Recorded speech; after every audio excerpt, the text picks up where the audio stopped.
Eisen is a kid from a middle-class family. We're encouraging him to go to college and contract debt. Then he can work and repay everything with a possible retirement in his 70s. Do not be like Eisen. This pathway is about forming strategic alliances with other entrepreneurs to leverage combined resources for high-risk ventures. You can become a money manager. Let's take a look. First of all, here we have a general path, a path 1, a path 2, and a path 3 that we have organized in this projects file. We will take a look at every one of those. First of all, let's take a look at the path 1 and path 2, path 3, and then we will go back to general path. So the path 1, this is one of the most important ones. The first step would be to educate yourself on investments. As you guys can see here is the first step you have to take.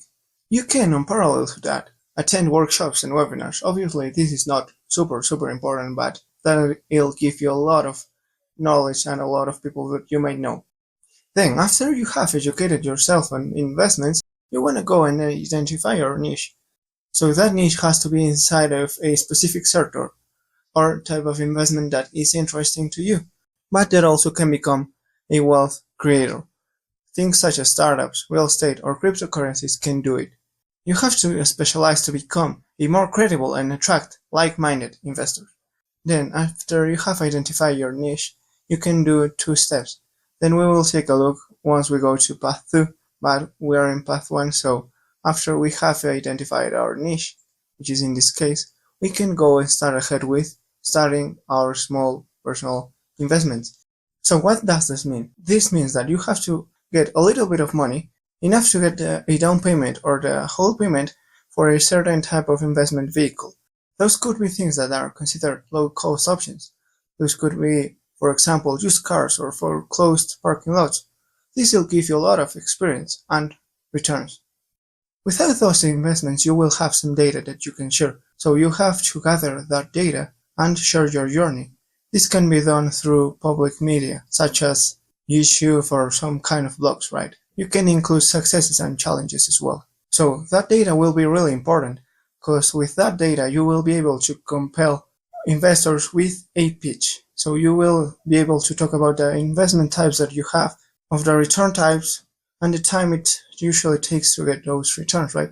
And if people are really happy with those, then it'll be a really nice sale.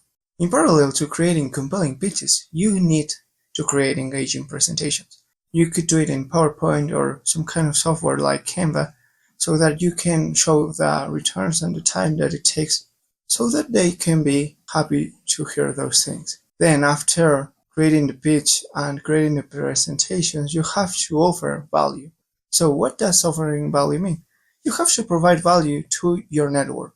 You have to share research, help them with their investment strategies, and you can also offer them opportunities of investment. This will build trust and rapport.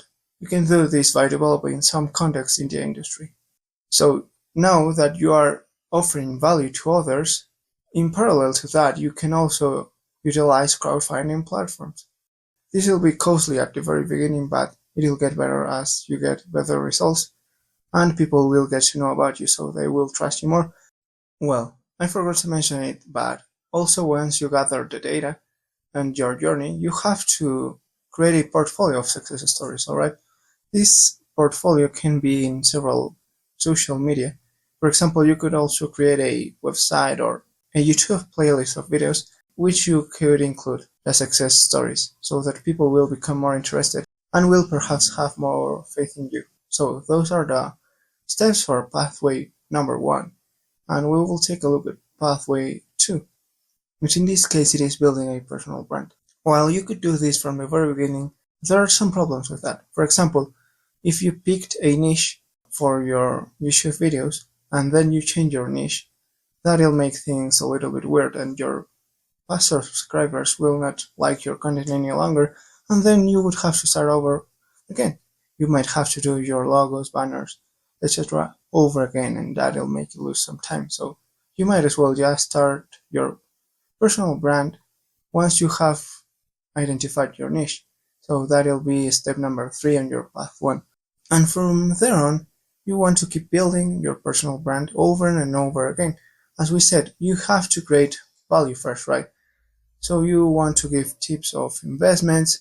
You also can make videos about your past investments and how you succeeded, the hurdles as well. You can recommend things. So that's how you build your personal brand. Also, for example, you could use LinkedIn and share insights into things and reply to people's commentaries or doubts, right? Now we will go to path 3, which is networking. This is a really crucial one. You guys need to make this, because if people do not know you and people do not interact with you, whose money are you going to use, right? So as I said with building a personal brand, networking also has some requirements. For example, in this case, we see that it is attached to gathering data and sharing your journey. If you do not do this, what will your network think, right? For example, if you just picked your niche and you are speaking to people that you want to do something, but you're not serious about it, you haven't gotten any results, how are people going to believe in you? You might know them, you might become kind of friends, and all of that, but after some time people will just forget about you and will not give that much attention to you. So, first of all, you gotta start from gathering data and sharing your journey. If you already show some success in social media, then you can start networking and they will know that you are serious and that you are committed to doing those things. The very first thing you have to do is seek mentorship if possible. You will save a lot of time and also a lot of hassles, right? He can contact you with a lot of other like-minded individuals, and that will make it easier and faster. You also have to network actively. This doesn't mean just going to LinkedIn and saying, "Hi, hello, this is me, and I would love to meet you." No, that doesn't work, man. You have to attend in-person industry events, meetups, and conferences related to your niche. You have to meet people there and speak with them, talk to them directly. Not just speaking about what you do, but also listening to them. Listening to them will help you realize if you can help them, or if not, you can as well become friends. But you have to offer real value, right? While you can also use LinkedIn to connect with other potential investment entrepreneurs and capital gatherers, but it is preferable to do it in person. In parallel with that, you have to build relationships with smart or capable people that can help you out. This can include people such as brokers, lawyers, accountants, and other industry professionals from your niche. At the same time, they will win, since you will use their services, and with each new investment they might receive a part of it, kind of like a team. This is really important as well. You have to join investment clubs. This is to participate in local or online investment clubs where you can meet experienced and seasoned investors. This will let you learn from their strategies while sharing your insights. You can also share with people above you. It's not just the other way around. You might also as well invest with them and become friends, so you can see how he does his investments and his procedures. Alright, this is one of the most crucial ones. We have to maintain relationships. Maintaining relationships, even more so online, is a really big task. It doesn't just depend on you, but on the actions you take and on the other person as well, but you have to put in the effort of maintaining relationships. This can range from going out for a cup of coffee, or perhaps you want to invite them for Christmas. Whatever, right? You can also tell them congratulations for some of their accomplishments, but you have to maintain relationships. It is better if you guys gather together physically. That will keep that relationship way stronger. Then we come back to the general path, which in this case it's to evaluate and adapt. So with every process you do here, you have to be constantly evaluating how you are progressing, and then you have to adapt to changes. For example, if you identified a niche and then it doesn't work that well, you have to change it, alright? You cannot stagnate yourself and be stubborn to remain in something that doesn't work. Also, we have the most important step in this roadmap, which is to amass money. So this is our ultimate game goal, and that will require everything that we've talked about right now, but basically it will require that you offer your value, that you utilize crowdfunding platforms, that you do personal branding, that you do keep and maintain relationships, and all of that will make you reach your goal of amassing amounts of money that you wouldn't ever have imagined.